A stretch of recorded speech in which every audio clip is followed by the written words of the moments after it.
өзі айтқан. Бардық нәрсені мен өзім мойныма алам деген. Туралы? Шайлоо жоққа шықсын ба? Шайлоо жоққа шықсын ба?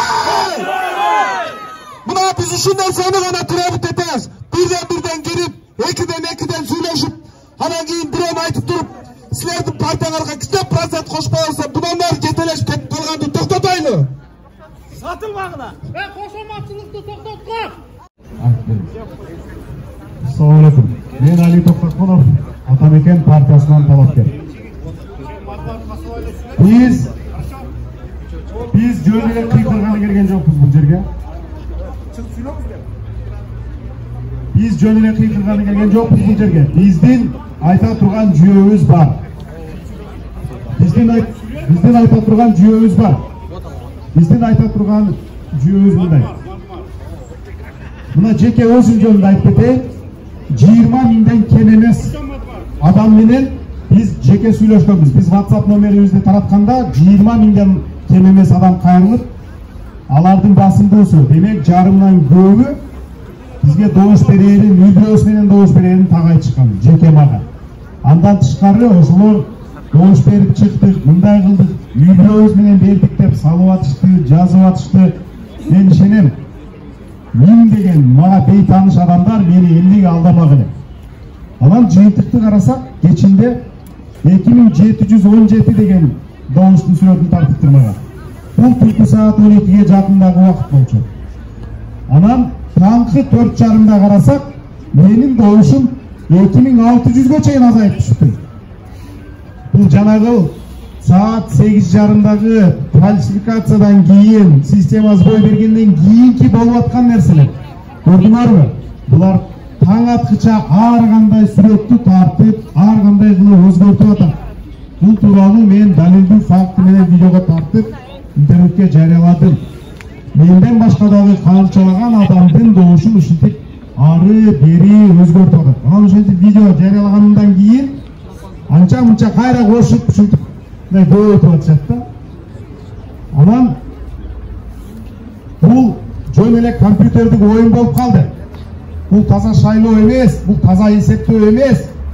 Biz admin ресурсту кыйдык, антик дегени менен админ ресурс колдонулгандаы билебиз. Андан тышкары эбегейсиз сатып алуулар, добуш сатып алуулар болгонун, анын айрымдары кармалганын, ошол кармалгандар жазага тартылбаганын билебиз. Эскертүү менен кутулуп кетип атышты.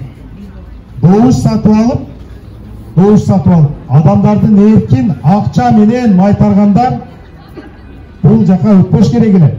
Тилекке каршы былтыркы мекеним Кыргызстан биримдиктин көзүр талапкерлери быйыл дагы ошол бийликтин партияларына кирип, быйыл дагы парламентке өтүп келишти. Бұл былтыркы 4 октябрдын эле экинчиси, бул дежавю. Мыйзамдуу түрдө уурдалган добуштарыбызды коргойбуз. Биз башаламандыкка каршыбыз, биз бийликти басып алууга каршыбыз. Бирок эл добушун бардык мыйзам жол берген, мүмкүн жол берген жолдор менен коргойбуз. Ошондуктан башты жерге салбагыла. Биздин үнүбүздү усак болот. Биз таасир эте алабыз. Биз мыйзамдуу талаага кайтып келе алабыз.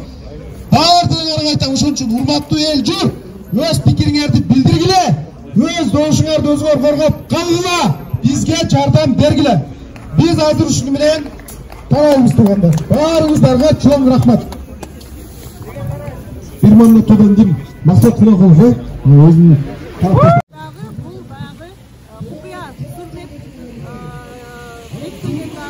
Маалымат болушу мүмкүн да. Анткени мен бүт Коркуш шайлоо комиссиясынын жолдорунда карап чыктым. Эч неме жок, кандай берене жок да. Кандай немелер болуш керек, кандай кадамдар болуш керек, арты кандай болот деген эч кандай жок. Арайым айтсаңыз, шайлоодо да реформа партиясы чыккан, быйыл дагы былтыркы шайлоо менен быйылкы шайлоонун айырмасы аралаш менен шайлоо кандай өттү деп ойлойсуз? Эми шайлоолордун сөзсүз түрдө ар кандай айырмалары болот. Бул шайлоо башка система система менен өттү. Бул шайлоо аралаш системасы менен өттү. Анан биз айткандай эле болду. Бул система кирип атканда эле биз айтканбыз. Бир мандаттуу округдардан аял талапкерлер өтпөйт. Бир дагы аял киши өткөн жок. Анткени алар капчыктуу эркектер менен атаандаш боло албайт. Катышты, бирок өткөн жок. Жаштар өтпөйт дегенбиз. Жаштар аз, өтө эле аз. Анан өзүңөр деле байкап көрөсүңөр, өзүңөр деле кийин талдап көрөсүңөр, булар мандат алганда көпчүлүгү 70% бул бай адамдар. Бир мандаттан бай адамдар. А бай адамдар эмне үчүн келет жогорку кеңешке? Аларга мандат керек, аларга кол тийбеси керек. Алар жалаң өзүнүн кызыкчылыгын көздөгөн гана адам. Биз айткандай эле болду. Анан эми бул партиялык тизме боюнча биз башында айтканбыз, бул система кирип атканда бул партиялык түзүлүшкө абдан бир чоң зыянын тийгизет. Анткени партиялык тизменин ичинде талапкерлердин ортосунда атаандаш болот деп. Азыр дагы ошондой. Партиялар бирдиктүү команда болуп иштеген жок. Ар бир талапкер өзүнө иштейт. Бул партиялык түзүлүшкө алып келбейт, партияларды күчөтпөйт. Тескерисинче, партиялык азыр мына калыптанып келип аткан жаштар биригип атат партияларга, туурабы? Ошол партияны, ошол түзүлүштү дыратат дагы партиялардын өнүгүшүнө абдан бир чоң тоскоол болот да. Ошол себептен эгерде ошол преференциалдык системаны калтыра турган болсок, биз саясий партиялар жөнүндө мыйзамды күчөтүшүбүз керек дагы, партияларга карата талапты күчөтүшүбүз керек. Мындай болбош керек. Кече эле катталак алып, бүгүн шайлоого катышып аткан болбош, андай болбош керек. Партияга сөзсүз талап коюш керек. Мындан кийинки кадамдарыңыздар кандай болот? Азыр сиздер КШКдан карашат. Биз азыр ошол талабыбызга турабыз. Шайлоонун неменин добуш берүүнүн жыйынтыктарын азыр таанууга мүмкүн эмес. Аны барыңар эле көрүп турасыңар. Ошон үчүн ушул талабыбызга турабыз. Анан кийинки кадамдарыбызды анан ошого карата болот да. Талап кандай аткарылат? Азыр Шайлдабекова чыгып бизге түшүндүрүп бериш керек. Камчы Эрташев түшүндүрүп бериш керек. Эмне себептен коопсуздугун камсыз кыла алган жок системаны. Догоев чыгып түшүндүрүп бериш керек. Ошондо гана, ошондон кийин анан кандай кадамыбыз кандай болот, ошондо гана көрөбүз.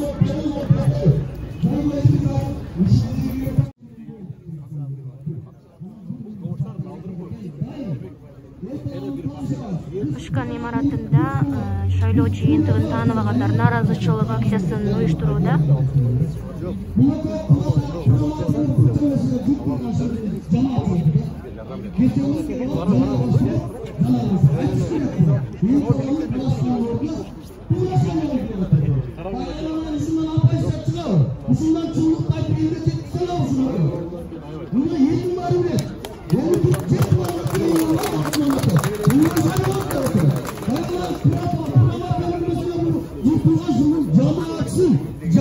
Partiya oldu. Aynen, çığlıkla çıkıyor.